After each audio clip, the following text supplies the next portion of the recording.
Maqaa Gooftaa Yesuus Kiristoosiin ijoollee Waaqayyoo, maatii Waaqayyoo, waldaa waliin dubbii keessatti tajaajilaa warri jirtan akkam ooltan, akkam jirtu, akkam turtan isiniin jechuun barbaada. Egaa sagantaa keenya idilee torbeedhaan qabnu keessaa qabiyyee jireenya dhuunfaa isa jedhu kutaa 5ffaa sa'aatamma kan waliin ilaallu. Haalli naam jechuu didee iddoon itti qopheessuu fi haalota tokko tokkoon biizii waanan turee fi buluun qabu kan jedhu dhaggeeffachuu qabdu sadhumaa ta'uu danda'an beekamu. Sagalee Waaqayyoo Maarqos boqonnaa 6 lakkoofsa 46 irra kan jiru dubbisee nan kadhadha. Tuuta sanatti erga nagaa dhaame immoo kadhachuudhaaf gara gaaratti ol ba'e. Tuuta sanatti erga nagaa dhaame immoo kadhachuudhaaf gara gaaratti ol ba'e. Si waaqeffannaa, si galateeffannaa, Waaqayyo Abbaa, Waaqayyo Ilmaa, Waaqayyo Hafuura Qulqulluu Waaqa tokkicha yeroo jaallatamaa, yeroo eebbifamaa, yeroo kabajamaa kana waaqummaa kee, gooftummaa kee, fedha kee, araaraaf jaalala kee irraan kan ka'e nuuf laatteera. Sagalee kee dhugaa, sagalee kee jireenyaa yeroo kana keessatti wanta barachuu qabnu, wanta fudhachuu qabnu, wanta abboomamuu qabnu ulfina keetiif kan ta'u, faayidaa keenyaaf kan ta'u, humna Hafuura Qulqulluutiin sagalicha akka nu barsiiftu, akka nutti dubbattu fedha kee gaarii nuuf haa ta'u. Bara baraan si haa galatu. Seexanni ergamni seexanaa bakkuma jirutti to'annaa kee jalatti kan hidhame haa ta'u. Cubbuu keenya yakka keenya hundumaa dhiiga ilma kee Yesuusin nuu dhiisi. Maqaa Gooftaa Yesuusin ameen. Kutaa kana egaa Gooftaa keenya Yesuus Kiristoosidha.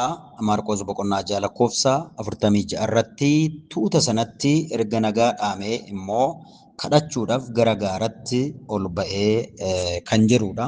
Asirratti kan nuti arginu. Kanaaf si'a darbe egaa sagalee Waaqayyoo keessatti wantoota ilaalaa turre ni yaadanna. Har'a kan waliin ilaallu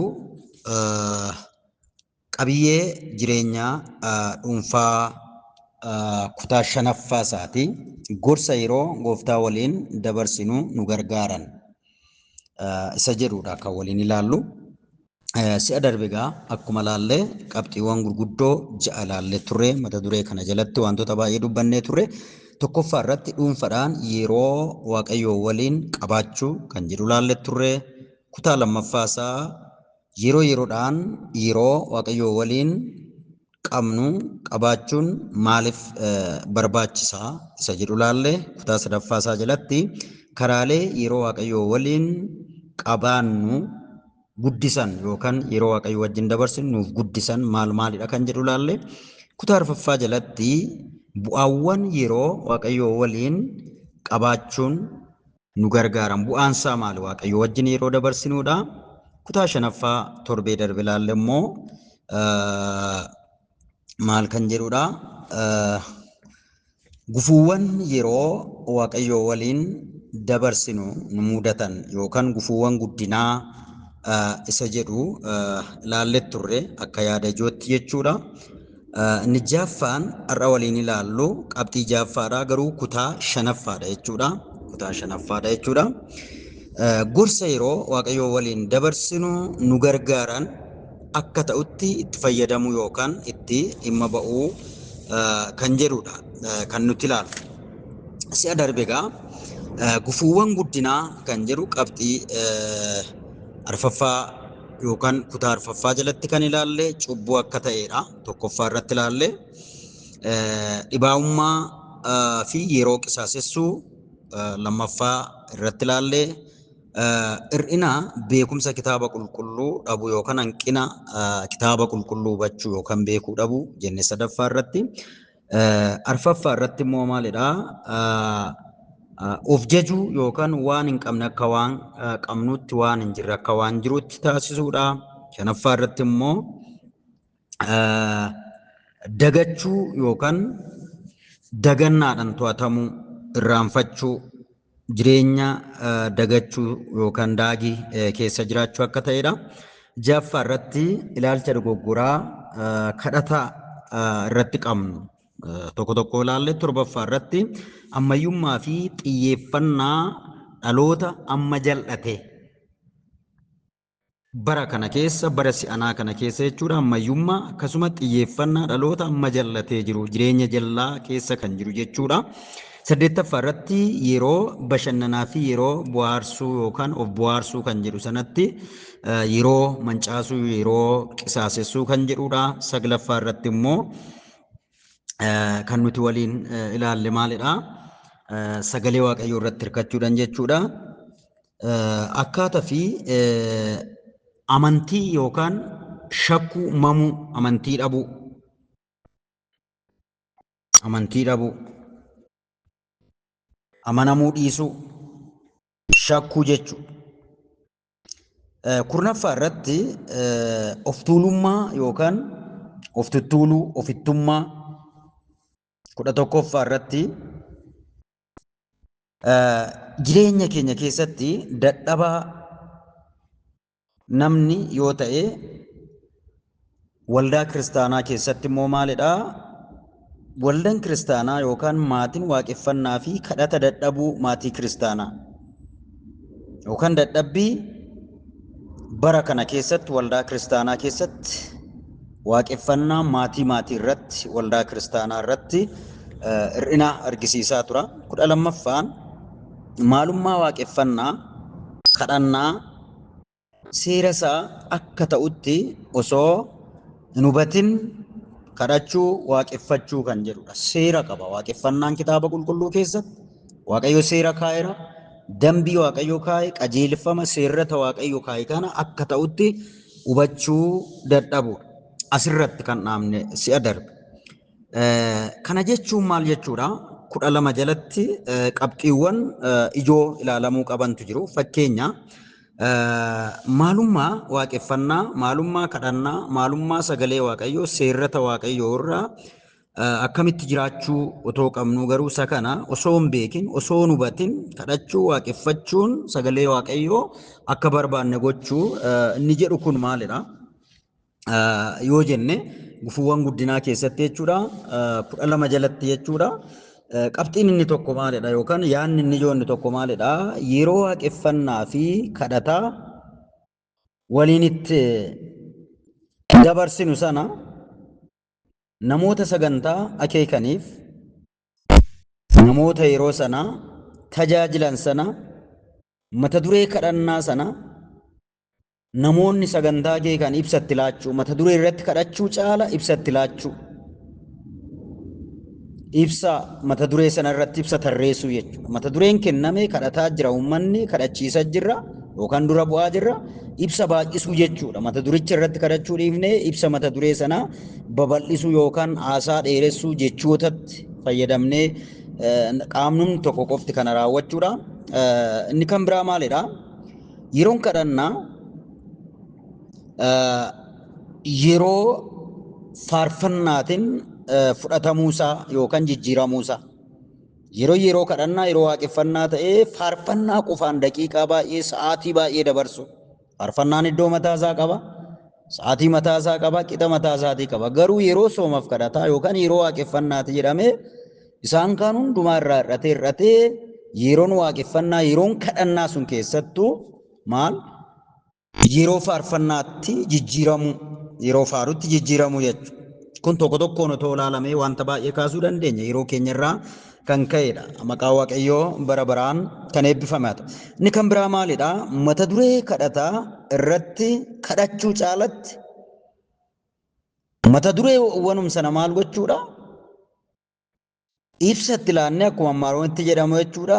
Yeroo dheeraa balleessu yookaan qisaasessu. Mata dureen kennameera. Mata duree sana irratti kadhachuu, mata duree sana irratti uummanni akka xiyyeeffatu gochuu caala yeroo dheeraa achirratti balleessu yookaan mata dureedhuma tokko irratti yeroon kadhannaadha waan ta'eef mata dureewwan tarreeffanne sana mata duree tokko qofa irratti kadhanna yoo ta'e bayeessan guyyaa sanaaf yeroo dheeraa fudhachuu daqiiqaa sa'aatii baay'ee fudhachuu dandeenya. Garuu mata dureewwan adda addaa otoo jiranuu mata duree tokko qofa irratti yeroo qisaasessu yookaan guddina keenyaaf guddina hafuuratiif rakkina fiduu danda'a amma tokko kan jedhamudha. Inni kan biraa maalidha? Gumiin tasgabbaa'ee kadhachaa osoo jiru yookaan amantoonni walga'iin gubaa'een sun tasgabbaa'ee kadhachaa osoo jiru battalatti yookaan ariifatee gara seexanaan mormuutti inni gaggeessu yookaan inni dura bu'u sun dafee seexana ifachuutti kaachuu kun baay'ee yeroo baay'ee nu jeeqaa jira. Namna fuura keessa hayyoo tokkoof waan irratti kadhatu sanaaf dhimmamee otoo jiru argamna fuura qulqulluu, bannaan fuura qulqulluu, sochiin fuura qulqulluu guddaan otoo jiru battaluma sanatti ariifatee gara seexanaan mormuu yookaan seexana ifatee seexana ifanna jedhee gargar kutuu jechuudha. Baay'ee ulfaataadha. Guddina fuuraa keenyatti jechuudha. Yoo qajeelfama fuura qulqulluutiin ta'ee sana ifachuu dandeenya. Maaliif yeroo sana keessa jirra, waaqeffataa jirra, dhimmamnee jirra, fuurri waaqayyoo argamee jira waan ta'eef nu gaggeessaa jira. Kanaaf seexanni iddoo hin qabu jechuudha yeroo sana. Ifannaa isa jedhu sana waan barreef sagalee keenya ol kaafnee yookaan jechoota adda addaatti fayyadamneeti malee bitamneera taanaan liqinfamneera fuura qulqulluu keessa taaneeti yeroo sana waaqeffannan kadhanna waan sana irratti dhimminee jira taanaan seexanni iddoo hin qabu. Seexana kan ittiin morminu hojii keenyan, kadhannaa keenyan. Waan seexanaaf mijaturraa adda ba'uudhaan isa waaqayyoo mijatu isa waaqayyoo jaallatutti qabamuudhaan waaqayyoon nu haa gargaaru. Kanaaf argamni sochii hafuura qulqulluu saba gidduutti mul'achaa otoo jiru mul'atee yeroo eegalu sana gidduudhuma sana qaamni tokko gidduu galee jechuudha sagalee isaa ol kaasee wanta biraatiif saba kakkaase taanaan yeroo isaa rakkina keessatti gala. Kana qofa miti. Yeroo kadhataatti ija banatanii kadhachuun baay'ee rakkisaadha. Ija keenya bananna taanaan warreen abbaa dhimmaa warreen waltajjii irra gaggeessanii fi warreen meeshaa muuziqaatti fayyadaman ta'uu danda'u warri keessummeessan ta'uu danda'u malee ija keenyan ilaalaa taane taana waan baay'ee ilaalaa jirra. Sammuun keenya tamaa jira, yaadni keenya tamaa jira. Guddina jireenya dhuunfaa keenya irratti gufuudhaan akka nuti hin guddanne maaliif namoonni baay'een baranam ija isaanii warra buusuu hin barbaadan. Hin kadhanna jedhu jecha waan harka isaanii yookaan peennaa isaanii yookaan barreeffama adda addaa hin jedhu gara biraa laalu wantoota adda addaa laalu. Guddina jireenya dhuunfaa kanaaf ija keenya yeroo walitti buufanne yaadni keenya ilaalchi keenya hundinuu walitti nuu qabamee jechuudha. Iddoo tokkotti tituudhaan waaqayyoon waaqeffachuu dandeenya. Waaqayyoon nu haa gargaaru. Ijoollee waaqayyoo maatii waaqayyoo. Kana qofa miti jireenya dhuunfaa keenya keessatti kan nu miidhan akka hin guddanne kan godhan maalidha? Yeroo kadhannaa isa kamee faarfannaa isa kam akka faarfannu adda baasuu dadhabu. Wallaalu utoo yaada garaa geeddarataa jiranuu galata faarfachuu danda'a. Cubbuu hin qabu garuu galata miti yeroo sana namni bo'aa jira, yaada garaa geeddarataa jira, wantamaa jireenya isaa shaakala isaa keessaa humna hafuura qulqulluu sagalee waaqayyootiin dhiiga Yesuus argama waaqayyoo hafuura qulqulluutiin of keessaa dhabamsiisaa jira waan ta'eef faaruu sana faaruu iddoo isaa malee faarfachuu yookaan iddoo isaatti malee sa'aatii isaatti malee yookaan bakka barbaachisutti dhimma ba'uu dhiisuu jechuudha faaruu. Yeroo sanan jeeqama namni yookaan meeshaaleen muuziqaa nu jeequu danda'a. Kadhata keessa otoo jirru sammuu keenya ta'e gara biraa kan geessu sagalee akkaataa adda addaatti yeedaloo sagalee adda addaa meeshaa muuziqaa sun fiduun kadhata sana keessa isa dhimmamne yookaan hafuurri qulqulluu keessa keenya ta'ee wanticha irratti akka kadhan nu godhu sana keessaa nu baasuu danda'a. Kanaaf kunillee to'atamuu qaba waltajjii keenya irratti meeshaa muuziqaatti akkamitti fayyadamna. Yeroo mata duree kadhannaa adda addaa irratti nu kennamaa turu inni sagantaa keeku inni sagantaa dura bu'ee jiru inni sagantaa gaggeessu nu kadhachiisu sana faaruu akkamiitu faarfatama. Gubaa'ee keessaa ka'uu qaba moo waltajjii irraa dhufuu qaba. Namni tokko faaruu tokko yoo jedhe gubaa'ee keessaa isuma qabate hundinuu isa duukaa deemuu qaba. Bal'aadha inni kunis guddina keenyatti rakkina uumuu danda'a. Kan biraa maalidha? Kadhannaa yeroo maraa wanta waayitawaa fi wanta biyya lafaa yookaan isa kan foonii qofa irratti xiyyeeffachuun guddina hafuuraa keenyaa miidha. Yeroo mara mee naa kenni mee naa kenni mee naa kenni mee naa kenni kan foon koo kan dhiiga koo kan biyya lafaa jennee guyyaa hundumaa gara waaqayyootti hina taanan yeroo sana guddina gartokkee guddataa jirra jechuudha. Guddina guutuu guddina hunda galeessa guddataa hin jirru jechuudha. Kanaaf xiyyeeffannaa kadhannaa keenya hunda galeessa gochuu qabna jechuudha. Kan waayitawaa qofa osoo hin taane, kan yeroo qofa osoo hin taane, kan foonii qofa osoo hin taane, wanta biyya lafaa qofa osoo hin taane kan biraa irratti illee kadhachuu qabna. Mee waltajjii keenya laalaa, mee sooma keenya laalaa, mee waltajjiiwwan gurguddoo laalaa, mee chaanaaliiwwan adda addaa laalaa. Uummanni kan irratti kadhatu yeroo hundumaa guyyaa dinqii, guyyaa xaamiriin itti hojjetamuudha, guyyaan inni du'e itti ka'uudha, guyyaa eebbi Waaqayyoo gadhiifamuudha jedhamee kan kadhatamu, kan faarfatamu, kan lallabamu wanta biyya lafaa, wanta waayitawaa yookaan waqtaawii kan ta'e qofa, kan foonii kan ta'e qofa, kan biyya lafaa kanarratti hafu qofa kan ta'e akkaataa itti raawwatamu jira. Waldaa keessan gamaggamuu dandeessu. Iddoo jirtan, iddoo tajaajilamtan, tajaajiltanitti ilaaluu dandeessu. Kana qabannee deemuu qabna. Sagantaan keenya sagantaa dinqii hojjechuuti kan nuti. Pirogiraamiin keenya, karoorri keenya isaadha. Waaqayyoodha kan hojjetu, akka barbaadetti hojjetu Waaqayyo. Kanaaf inni kun illee guddina keenya irratti ijoollee Waaqayyoo miidhaa qaqqabsiisuu danda'a. Inni kan biraa xiyyeeffannaa kadhannaa keenya isa dursaa kan ta'uu qabu babal'ina mootummaa Waaqayyoo irratti gochuu dhiisu. Xiyyeeffannaan kadhannaa keenya inni guddaan maalidha? Babal'ina mootummaa Waaqayyoo yookaan tatamsa'iinsa wangeelaa, wangeelli dhala namaa bira akka qabu yookaan waaqeffannaa Waaqayyoo irratti kan hundaa'e qabu. Inni achirraa maddu Waaqayyoo waaqeffanne taanaan, wangeela mootummaa Waaqayyoo lallabneera taanaan, babal'ina mootummaa Waaqayyoo irratti kadhanna taanaan, waaqeffannaan keenya kana giddugaleessa godhate taanaan, bu'aan achirraa argamu hundinuu isa biyya lafaa, isa yeroo, isa waqtaawaa ta'ee fi isa kan biyya lafaa, isa foon keenya barbaachisuuf illee achirraa kan argamu. Kanaaf gooftaan keenya Yesuus Maatewos boqonnaa 6:33 irratti duraan dursitanii qajeelummaa mootummaa Waaqayyoo barbaadadhaa, yoo barbaaddattan kan isiniif barbaachisu hundinuu isiniif dabalama, isiniif kennama. Waaqayyo nu gargaaru, ijoollee Waaqayyo, maatii Waaqayyo.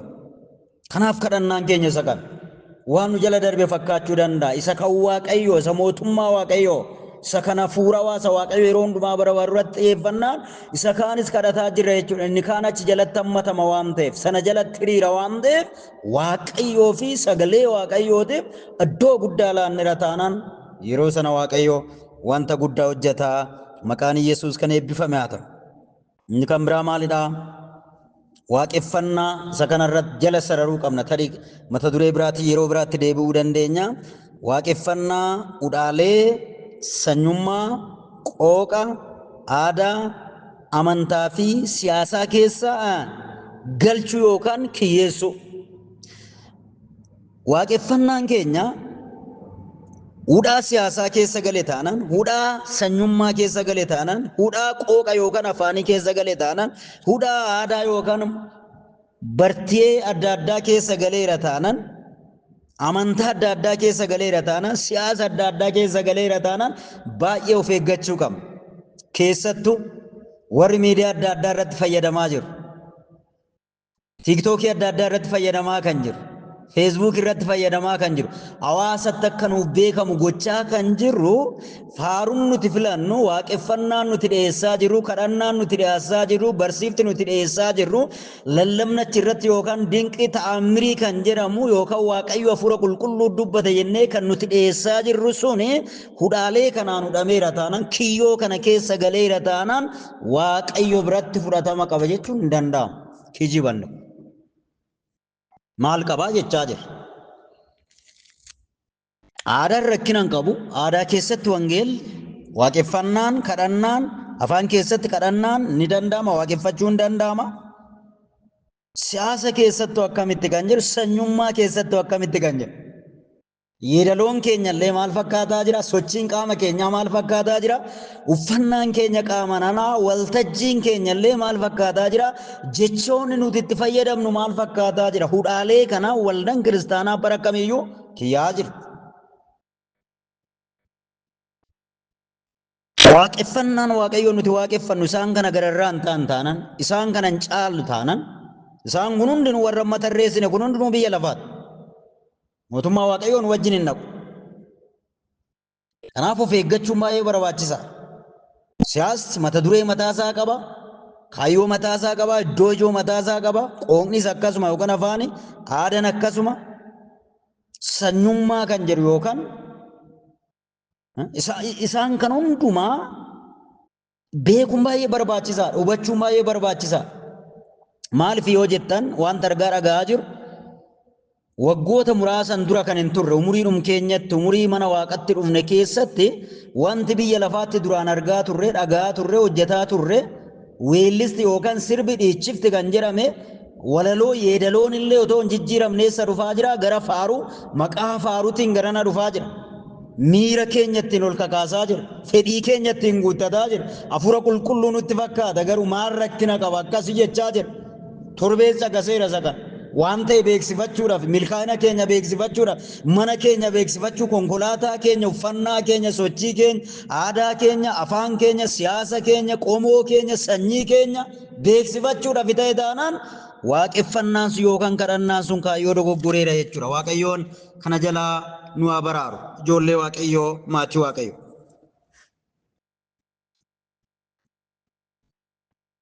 Isa kanaaf egaa gorsi jiru kutaa 5ffaa jalatti jechuudha. Qabiyyee jireenya dhuunfaa 5ffaa jalatti gorsa yeroo gooftaa waliin dabarsinu nu gargaara. Gooftaa waliin yeroo dabarsinu wantoota ijoo lama jala jirran mammaatti kadhannaadhaa fi sagalee Waaqayyootiin yeroo gooftaa waliin dabarsinu gooftaan nu waliin yeroo dabarsu jechuudha. Yeroo tasgabbii fudhannee kana yeroo raawwannu jechuudha. Nu gargaaran akka ta'utti itti fayyadamuu qabna. Fakkeenyaaf yoo ilaalle tokkoffaa irratti yeroo Waaqayyo waliin dabarsinuuf barbaachisummaan isaa baay'ee murteessaa kan ta'an wantoota 3 hubachuu qabna. Bakka filachuu qabna, yeroo filachuu qabna, sa'aatii filachuu qabna. Bakka itti kadhannu, bakka itti sagalee Waaqayyoo dubbifnu isaan kana lammanuu yeroo itti hojjennuudha waan ta'eef sa'aatii immoo yookaan yeroo galgala moo yeroo inni jedhu kun bariidha moo gara guyyaatti moo halkan immoo halkan walakkaadha moo gara barii barraaqaa yookaan obboroodha moo sa'aatiin sun immoo obboroo keessaa ganama keessaa yoo ta'e sa'aatii meeqa amma meeqa isamma nuti kadhataa jiru Waaqayyo nu gargaare mul'ata addaa Waaqayyo saba kanaaf kennee koree kadhannaa walii dubbii wajjin kadhatamaa kan jiru fakkeenya ganama keessaa akka Itoophiyaatti sa'aatii 11 hanga sa'aatii 12tti mana keenya iddoodhuma jirru taane hundinuu kadhataa jira jechuudha fakkeenya. Inni kun baay'ee nu gargaara jechuudha. Gorsa yeroo Waaqayyo waliin dabarsinu nu gargaaran keessaa tokko maalidha? Bakka itti kadhannu adda baasuun barbaachisaadha. Bakka qofa osoo hin taane yeroo qofa osoo hin taane immoo sa'aatii sana. Yeroo jechuun fakkeenya ganama sa'aatii 12 hanga sa'aatii 3tti yoo ta'e yeroon sun jechuudha. Tariyaan sa'aatii 12 hanga 1tti kadhachuu hin danda'a. Sagalee Waaqayyoo immoo daqiiqaa 30 qoodee fayyadamuu hin danda'a. Isa kana barbaaduun baay'ee barbaachisa. Baay'ee murteessa. Galgala ta'uu danda'a, ganama ta'uu danda'a, guyyaa saafaa yookaan walakkeessa guyyaa ta'uu danda'a, halkan ta'uu danda'a. Hin beekamu. Kanaaf yeroo kana keessa immoo sa'aatii itti kennine galgala yoo ta'e sa'aatii 9, ganama yoo ta'e biroo ganamaa sa'aatii meeqarraa kaafneti, guyyaa walakkeessa yoo ta'e sa'aatii halkan walakkaa yoo ta'e sa'aatii 9 amma yoomitti kan jiru baay'ee barbaachisa.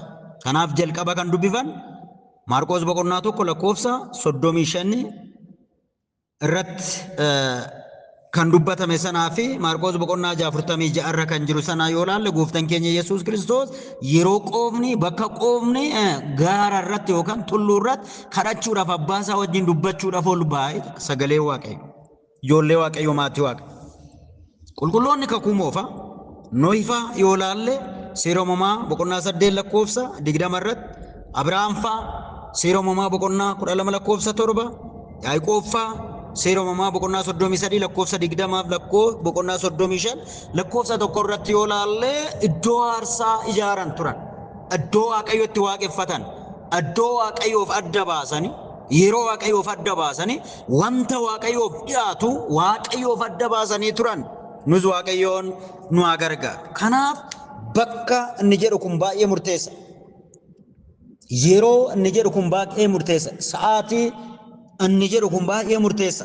Keessayyuu maatii wajjin warri jiru Waaqayyo wajjin yeroo dabarsinu muuxannoo mataa keenyaa qabna. Yeroo qo'annaa kitaaba qulqulluu dhuunfaadhaan of guddisuudha. Guddina qabiyyee jireenya dhuunfati waan ta'eef kadhannaadhaanis Waaqayyo bira yeroo turru inni kun barbaachisaadha. Kan maatii wajjinis akkasuma barbaachisaadha. Kanaaf isa kanatti fayyadamuu qabna. Lammaffaan maalidha? Lammaffaan gochaa yookaan raawwii guyyaa taasifnu keessaa isa ijoo fi isa angafa isa caalu taasifachuu yookaan lakkaa'uu qabna. Maal? Yeroo Waaqayyo wajjin dabarsinu kana bakka filanneera, yeroo filanneera, sa'aatii filanneera, wantoota guyyuu guyyuutti yookaan guyyaa guyyaadhaan raawwan dirqama nutti ta'e jechuudha. Fakkeenyaaf guyyaa guyyaatti uffata keenya ganamaan kaanee uffannee baana, fuula keenya ni dhiqanna, ciree keenya nyaanna, laaqana keenya, irbaata keenya, wantoota akkasii jechuudha. Uumamaan nu dirqisiisa kana jiraachuudhaaf jechuudha. Akkasuma Waaqayyoo wajjin haasa'uudhaaf, Waaqayyoo kadhachuudhaaf, sagalee Waaqayyoo dubbifachuudhaaf, qo'achuudhaaf, dhuunfaan guddachuudhaaf gorsi nu gargaaru ni lammaffaan maalidha jechuudha. Wantoota guyyaa guyyaa keessatti raawwannu sana hundumaa foon keenyaaf biyya lafaa kana jiraachuudhaaf dhuunfaan maatii wajjin, hawaasa wajjin, tokkummaa amantootaa gidduutti illee raawwannu keessaa inni kun isa caalu yookaan isa hangafaa ta'u maal? Waaqayyoo kadhachuu fi sagalee Waaqayyoo dubbisu bakka adda baafanne, yeroo adda baafanne, sa'aatii adda baafanne. Waaqayyoon ayyaana isaa nuuf haa baay'isu. Maatewos boqonnaa 6:33 gooftaan Yesuus kan jedhe kana duraan dursaa qajeelummaa mootummaa Waaqayyoo barbaaddadha. Inni jalqabaa inni hangafa sanaan booda kan isin barbaachisu yookaan kan barbaaddan, kan nyaattan, kan dhugdan, kan uffattan, iddoon jiraattan hundinuu isiniif dabalama, isiniif kennama jedha sagalee Waaqayyoo. Kanaaf gorsa kanatti fayyadamuun baay'ee barbaachisaadha. Sadaffaa irratti yeroo Waaqayyoo waliin dabarsinu gargar kutuu dhiisu. Gargar kutuu hin qabnu yeroo kadhannaa fi yeroo Waaqayyo sagalee isaa dubbifannu jechuudha. Guddina qabiyyee jireenya dhuunfaatiin guddachuudhaaf, kadhannaadhaan guddachuudhaaf, sagalee Waaqayyootiin guddachuudhaaf, waaqeffannaadhaan guddachuudhaaf, tajaajiluudhaaf guddachuudhaaf, Waaqayyo si gargaaree sagalee Waaqayyoo qo'atte qaama biraatti dabarsuudhaaf guddachuudhaaf. Akkuma amantoonni qulqulloonni baay'een sagalee Waaqayyoo wajjin Waaqayyo kadhachuudhaan hariiroo gaarii qabaatanii kitaabilee baay'eellee dhalootaaf yeroo ammaa gumaachaa jiran bira ga'uu yoo barbaadan hawwii qofa osoo hin taane karoora hin jiraanne karooraaf bitamne yeroodhaa fi bakka adda baafne sa'aatii adda baafne hangafa godhanne hojii hojjennu kana keessa isa duraa isa jalqabaa isa ijoo ta'uusaa hubanne sadaffaa irratti maal gochuu qabna?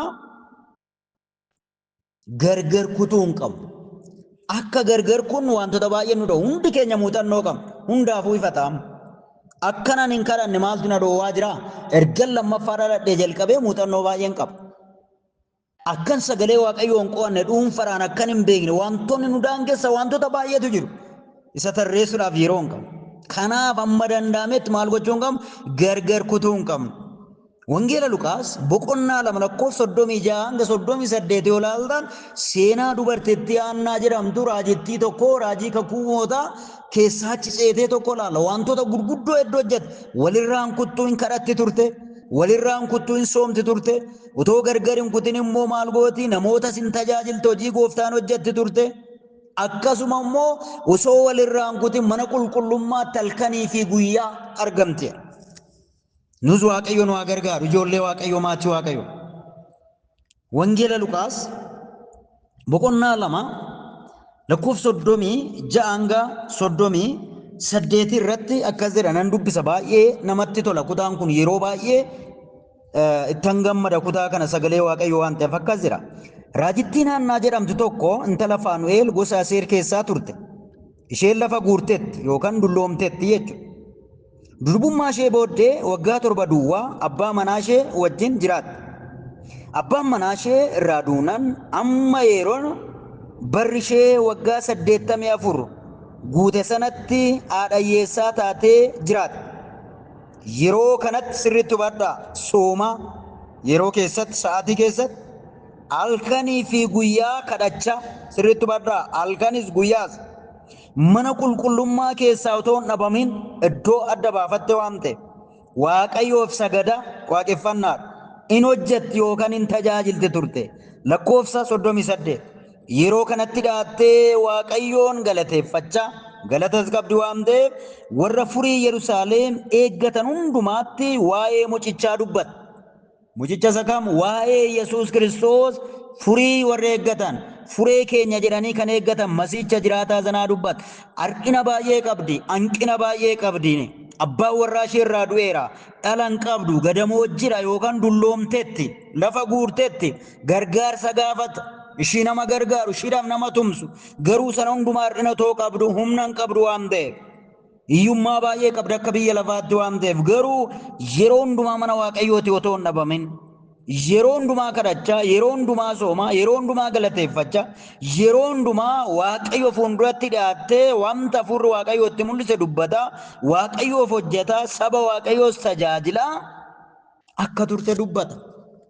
Anaaf dubartittii kana wanti biyya lafaa nuti amma nu boochisaa jiru kun anaaf hin guunne, kanaafuu dubbisuu hin danda'u, kanaafuu kadhachuu hin danda'u, soomuu hin danda'u, tajaajiluu hin danda'u jennee kan nuti tarreessinu hundinuu jireenya ishii keessatti nu caala guutee otoo jiru garuu kana hundumaa damdamattee darbitee tajaajilaa akka turte ilaalla. Kanaaf gargar kutuu hin qabnu ijoollee Waaqayyo.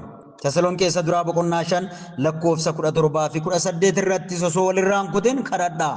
Galateeffadhaa maqaa gooftaa Yesuus Kiristoosin jedha sagalee Waaqayyo. Kanaaf yeroo hundumaa kadhata keenya, tajaajila keenya keessatti maal gochuu qabna? Waaqayyoon tajaajiluu qabna. Waaqayyoon ayyaana isaa nuuf haa baay'isu. Inni arfaffaan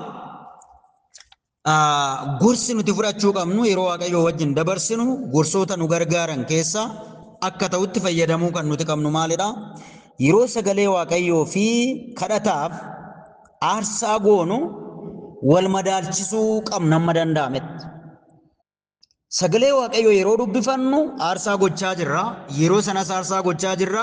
Ofii keenya aarsaa gochaa jirra. Eenyudhaaf? Waaqayyoof jechuudha. Kadhataa jirra, aarsaa gochaa jirra jechuudha. Wareegaa jirra jechuudha. Qalma foolii gaarii Waaqayyoof ta'uudha, faayidaa keenyaaf kan ta'uudha jechuudha. Wal madaalchisuu danda'u amma danda'ametti. Amma danda'ametti. Yoo wal madaalchifne, wal madaalaa hoogaane jireenya wal madaalaa argannee guddachuu dandeenya. Gooftaan keenya fayyisaan keenya Yesuus Kiristoos wangeela Yohaannis boqonnaa 15 lakkoofsa 7 irratti waan tokko jedhe bartoota isaatti yeroo dubbatu. Isin anatti qabamtanii yoo jiraattan dubbiin koos isin keessaa yoo jiraate waan feetan ni kadhattu isiniif maal godha? In taasi. Anatti qabamtanii yoo jiraattan Waaqayyoon yoo waaqeffan sagalee Waaqayyoo abboommii Waaqayyoo keessa keenya yoo jiraate abboommii Waaqayyoo kana sagalee Waaqayyoo kanaan jireenya keenya qajeelchine yoo ta'e yoo jiraattan dubbichaan sagalichaan dubbiin koos isin keessa yoo jiraate barreeffama keessanirra jiraata yaadannoo keessanirra jiraachuu osoo hin taane sagaleen koo dubbiin koo isin keessa yoo jiraate waan feetan hin kadhattu isiniif isin ta'a. Namni dubbii Waaqayyootiin guutame isumattiin guutame sana gara Waaqayyootti dhiyeessa faallaa sanaan dhiyeessu. Isa Waaqayyo kadhadhu jedhe beeka waan ta'eef isuma kadhata. Waanumattiin guutame sana firii kan biraa irraa argachuu hin danda'amu jechuudha. Qolaasiyaas boqonnaa 3 lakkoofsa 16 irrattis dubbiin Kiristoos akka badhaadhummaa isaatti isin keessaa guutu. Kanaaf yeroo keenya baalaansi goonee yookaan madaalawaa goonee itti fayyadamuun maaliif nu gargaara jechuudha. Gorsa yeroo Waaqayyoo waliin dabarsinu nu gargaaran keessaa akka ta'utti fayyadamuudhaaf dhimma ba'uudhaaf nu gargaara. Xiqsiiwwan baay'eetti dabaluu dandeenya kana jedha. Inni shanaffaan osoo walirraa hin kutin itti fufuu akka dandeenyuuf maal gochuu qabna? Kadhachuu qabna.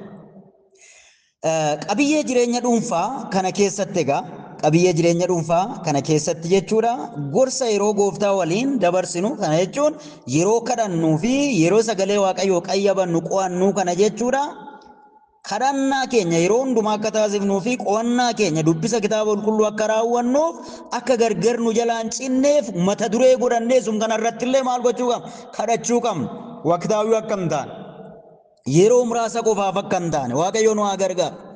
Luqaas boqonnaa 18 lakkoofsa 1 irratti Yesuus Kiristoos kadhachuu akka qaban, kadhachuu akka hin dhiifne, kadhachuu akka gargar hin kunneef yeroo isaan barsiisu argina fakkeenya fudhate. Efesoon boqonnaa 6 lakkoofsa 18 irrattis kanaadha kan inni qabu. Tasalonqeessa duraa boqonnaa 5 lakkoofsa 17 hanga 18 amma dubbifne kan kadhata keessa itti fufaa malee hin dhiisinaa kan jedhe. Kanaaf yeroo soomanaa kana yookaan cimmoonaa qabnu kana akka gargar hin kunne yeroo dhaabbata bakka dhaabbata sa'aatii dhaabbata adda baafanne sana jijjiiruu dandeenya. Garuu gargar akka nuti hin kunne irratti kadhachuu qabna. Ijoollee Waaqayyoo maatii Waaqayyoo yeroo baay'een argina jireenya keenya keessa waan tokkoon jalqabna yeroo dheeraatti fufuu hin dandeenye. Kadhatan jalqabna hafuura qulqulluun guutamuu sagalee Waaqayyootiin guutamuudhaaf dhuunfaadhaan akka maatiitti akka gamtaatti hin jalqabna garuu yeroo muraasan booda yeroo qorru argina yeroo dhaamu argina waaqayyo gooftaan kana jalaa nu haa baraaru. Anaaf baay'ee barbaachisaa murteessaadhaan. Ja'affaan gorsa yeroo waaqayyo waliin dabarsinu nu gargaaran akka ta'utti fayyadamu akka ta'utti dhimma ba'uudhaaf kan nu gargaaru. Ja'affaan maalidhaa? Yaadannoo addaa yeroo waaqayyo waliin dabarsinu qopheeffachuu fi barreeffachuu qabna. Gam lamaan yeroo kadhannu jireenya keenya keessatti wanti galmeeffannu jira. Yeroo qo'annu jireenya keenya keessatti laphee keenya sammuu keenya dhagayetti jiruuf jireenya keenya hafuura keenya lubbuu keenya wanti keessatti nu hafu jira. Akkasuma immoo barreeffamaan yookaan yaadannoo addaa qopheeffannee yeroo soomanaa yeroo ximmoonaa yeroo tasgabbii waaqayyoo wajjin dabarsinu sa'aatii dabarsinu san bakka itti dabarsinu san akkasumas immoo yeroo sana yookaan ganama galgala isa jedhu sanaan yaadannoo addaa qopheeffachuu yookaan barreeffachuu qabna. Maaliif yoo jedhame isumatu ji'oota muraasa booda isumatu waggoota muraasan booda maal ta'ee dhufuu danda'a? Kitaaba ta'ee dhufuu danda'a. Muuxannoo gaarii ta'ee dhufuu danda'a. Dhalootaaf ta'uu danda'a. Yaadannoo ta'uu danda'a. Barreeffama ta'uu danda'a. Obboloota koo kanaaf yaadannootti amanuun barbaachisaadha. Kitaabni qulqulluun barreeffamuudhaan dhufe waan ta'eef barreessis hin jedha waan ta'eef xiinxalis hin jedha waan ta'eef qo'adhus hin jedha waan ta'eef qayyabadhus baasii buus itti yaadis hin jedha waan ta'eef abboomamis hin jedha waan ta'eef barreessuun baay'ee barbaachisaadha. Aadaa barsiisa kitaaba qulqulluutti barreeffachuu qabna. Muuxannoo kana fudhachuu qabna. Maaliif yeroo sana wanta baay'ee argachuu dandeenya waan ta'eef. Barreeffama sana keessatti wantoota gurguddoo jiruuf jireenya keenya keessatti arganna waan ta'eef guyyaa isaa sa'aatii isaa murteeffachuu qabna. Isa barreeffamaan kaa'achuu qabna. Yeroo kitaaba qulqulluutti dubbifnu sana maalidha? Kutaan nuti dubbifnu sun kutaa waaqayyo nutti dubbate gooftaan kutaa sanaa maal nutti dubbate? Mata dureen kadhannaa yeroo sanaa maalidha? Kadhanni guyyaa sana naa deebi'e maalidha? Kan irratti galateeffadhu maalidha? Mata duree immoo kadhataa kan biraa kan naaf hin deebine illee maalidha kan jedhu akkaataa yaadannootti qabannee yeroo sana keessatti kaawwannuuf nu gargaara waan ta'eef qixa sagalee waaqayyootiin isaan kana laallee sagalee waaqayyoo keessatti fayyadamuu qabna. Kanaaf sagalee waaqayyoo kana hubachuudhaan yookaan ittiin guddachuu qabna waan ta'eef inni torbaffaa fi inni xumuraa maalidha? Dubbii waaqayyoo qayyabachuu fi abboomamuun guddachuu gorsa isa torbaffaa. Sagalee waaqayyoo dubbii waaqayyoo isa dubbifan isa barreeffan isa qayyaban isa dhageenye sana isa xiinxalle sana maal gochuu qabna? Abboomamuu kan qayyabachuu fi abboomamuu yookaan hojiirra oolchuudhaan guddachuu qabna jechuudha. Guddachuu qabna jechuudha. Kanaaf nu gargaara waan ta'eef Yohaannis boqonnaa 10 lakkoofsa 15 irratti Yesuus Kiristoos bartoota isaa kan gorse kana. Saamu'eel isa duraa boqonnaa 15 lakkoofsa 22-23 irratti maalidha? Saa'oliin kan jedhame abboomamuun aarsaa irra caala, qalma irra caala, cooma korbeeyyii irra caala, sochii kee irra caala jedha. Abboomamuun barbaachisaadha sagalee waaqayyo. Ergaa Yohaannis isa duraa boqonnaa 5 lakkoofsa 2-3 irrattis argachuu hin dandeenye. Maatewos boqonnaa 4 lakkoofsa 11 irratti Yesuus Kiristoos seexana daabiloos sanaan yeroo qorame kadhannaadhaan sagalee waaqayyootiin jireenya isaa qopheessaa ture waan ta'eef meeshaa lolaa godhatee Yesuus sagalee isaatti fayyadamaa ture. Maatewos 4 irratti yoo ilaalle sanuma namni dubbii afaan waaqayyoo keessaa ba'uun malee buddeen duwwaadhaan maal hin godhu hin jiraatu. Dargaggeessi karaa isaa maal hin qajeelfata? Faarsaa 119 lakkoofsa 9 yookaan cuftuu keessatti kitaaba biraa warri fayyadamtan 118 lakkoofsa 9 irratti sinka sagalee waaqayyoo kana isa mudaa hin qabne sar'ina hin qabne kana maal gochuudhaan raawwachuudhaan waamte. Isa kana xumura irratti waan tokkoon kaa'ee goolabuu nan barbaada. Muuxannoo sagalee waaqayyoo kanatti yeroo fayyadamnu fakkeenya kitaaba tokkorraa kan hin arge yookaan kan hin dubbifadhe nu gargaara waan ta'eef. Quba 5 qabna. Quba keenya irratti fakkeenya harka keenya tokkorra quba shantu jira. Abbuudduun jira fakkeenyaa inni guddaan jechuudha. Qubni inni abbuuddutti aanu immoo jira. Quboota keessaa inni dheeraan hin jira. Qubni inni qubeelaa yookaan qalabatiin jira. Quba moggee ishiin jedhamtu immoo isheen xiqqoon hin jirti. Barruun immoo hin jira. Fakkeenyaaf abbuudduu irratti yoo laalle Faarsaa Daawit 119 lakkoofsa tokko hanga 176 kan qabu sun hundinuu sagalee Waaqayyoo seerrata Waaqayyootiif akkamitti akka abboomamnudha kan inni kaa'u. Garuu lakkoofsa 7 hanga 17 irratti yoo laalle quba abbuudduu kana fakkeessee barreessan kitaaba sanaa kan inni kaa'e baay'ee kan naajaaf kitaabilee biroo irrattis kan caqafame jira waan ta'eef irra deddeebi'iitii maal godhi yaadi yookaan xiinxalii kan jedhu. Irra deddeebiitii maal godhi yaadi yookaan xiinxalii. Irra deddeebiitii maal godhi xiinxalii yookaan yaadi. Ni jalqaba yoo laalle fakkeenyaaf isa xiqqaarraa yookaan isa tokkoffaarraa yookaan fakkeenya Roomee boqonnaa 10 lakkoofsa 17 irratti amantiin dhaga'uu irraa dhufaa jira. Dhagayii kan jedhu. Quba xiqqoo ishii xiqqoo quba moggeerraa yookaan dhagayiidha. Sagalee Waaqayyoo dhaga'uudha. Roomee boqonnaa 10 lakkoofsa 17. Itti aansuudhaan kan qubeelaa qubasa kan qubeelaa sana jechuudha.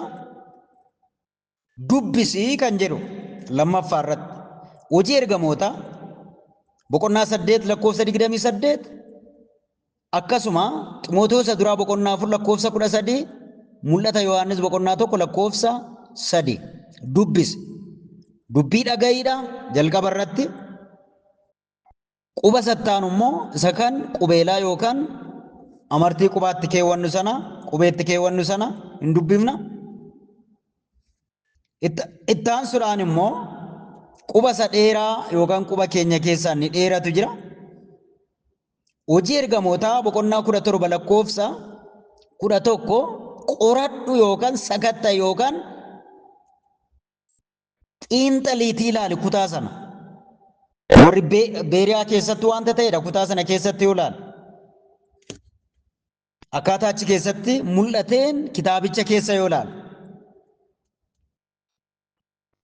Inni arfaffaan immoo maalidha? Quba sattaanu jechuudha. Quba isa kam? Leebaa xaatisa jedhamu sana garaa kee keessa kaadhu, sammuutti qabadhu, yaadadhu yookaan yaada qalbii keetii keessatti maal godhi barreeffadhu. Faarsaa 119 lakkoofsa 11 garaa kee keessa keeyyadhu. Sammuu kee keessa keewwadhu gabatee yaada garaa keetii keessatti galmeessi. Sanaan booda kan jalqaba abbuuddurraa akkan kaa'ee irra deddeebi'iitii maal godhi yaadi yookaan xiinxalii mediteeshin isa jennu kana Faarsaa 119 lakkoofsa 7 hanga 17tti yoo ilaalla isa kan argan. Dhuma irratti barruu isa jedhuudha. Quboota keenya 5 kanaan yoo aboottifanne barruu keenya qabanna waan ta'eef abboomamii isa jedhu. Yaaqoob boqonnaa 1 lakkoofsa 22 sagalee Waaqayyootiif abboomamu irra deebitanii hojjechuu dandeessu. Sagalee Waaqayyootiin maal gochuu abboomamu tole jechuu hojiitti kun akkamitti danda'ama kan jedhugaa qabiyyee jireenya dhuunfaa akkamitti guddifannaa isa jedhuudha. Waaqayyoon nu gargaaree kutaa 5ffaa irra geenye jirramma irra deebitanii kutaa kana keessa akka laaltan tarii seensa waan ta'eef salphaa ta'uu yookaan salphaa fakkaachuu danda'a garuu wantoota nu gargaaranidha. Tajaajila kiristaanaa yeroo jiru immoo yeroo achi baane achi keessatti hojiidha yeroo mul'ifnu laallaa. Waaqayyoon galateeffannee hin xumurra. Yaa Waaqayyoo si waaqeffannaa si galateeffannaa sagalee kee dhugaa sagalee kee jireenyaa qabiyyee jireenya dhuunfaa keessatti gorsi barbaachisaan maal akka ta'e immoo galgala kana anaaf obboloota kootti dubbattee sagalee kee kana Waaqayyoon nutti dubbate jennee hubachuu akka dandeenyu ofitti firoomsuu akka dandeenyu fudhannee jiraannee dhaloota birootiif illee dabarsuu akka dandeenyu maatii keenyaaf waldaa keenyaaf miiltoo yookaan hiriyoota keenyaaf fakkeenya gaarii ta'uu akka dandeenyu maqaa gooftaa Iyesuus Kiristoosiin ati nu gargaari. Jireenya dhuunfaa keenyaan guddannee kadhannaan guddannee sagalee keetiin guddannee waaqeffannaadhaan sooman guddannee bara keenya umurii keenya karaa ati nu argitee fi iddoo ati nu jiraachitteetti fakkeenya gaarii taane ilma kee Yesuus Kiristoos calaqqisiifnee darbuu akka dandeenyu maqaa gooftaa Yesuus Kiristoosiin ati nu gargaari. Kanaan booda yeroo qabnuu fi kanaan booda immoo yaa Waaqayyo sagantaa torbee dhufuutti illee yaa Waaqayyo amma sa'aatii kanaan booda jalqabee guyyaa guyyaadhaan sagantaa qabnu ganama kadhannaa qabnu sana irratti illee ganama sa'aatii 11 hanga sa'aatii 12 amanamummaadhaan mana keenya taane maqaa keessa jiraataa kana fuulduratti sagalee kee dura buufata godhanne sagalee kee sana irratti hundaa'uudhaan mata dureewwan kadhannaa tarreessinee mata duree sana irratti si waamne waa'ee obbolootaa waa'ee dhuunfaa keenyaa waa'ee dhalootaa waa'ee biyyaa yeroo fuula keetti dhiyaannu yeroo fuula keetti dhiyeessinu humna fuula qulqulluun nu gargaarte namoonni kadhata kana keessatti illee namoonni barnoota kana keessatti illee in hirmaan garanatti dabalamanii jireenya dhuunfaadhaan guddatanii dhaloota guddisuu akka danda'an dhaloota fakkeenya gaarii ta'uu akka danda'an maqaa gooftaa Yesuus Kiristoosiin isaan gargaara. Anas garbicha kee hojjetaa kee tajaajilaa kee mucaa kee waan gargaarteef obboloota guyyaa har'aa mata duree adda addaa irratti tajaajilaa turan kallattii hundumaanuu isaan wajjin anaa wajjin taate maqaan kee bara baraan kan galatoome haa ta'u bara baraan eebbifame kana hundumaa maqaa isaatiin kadhadhaa jettee fayyisaa keenya qoricha keenya gooftaa Iyesuusii jedhee nuuf dhaga'i. Ameen.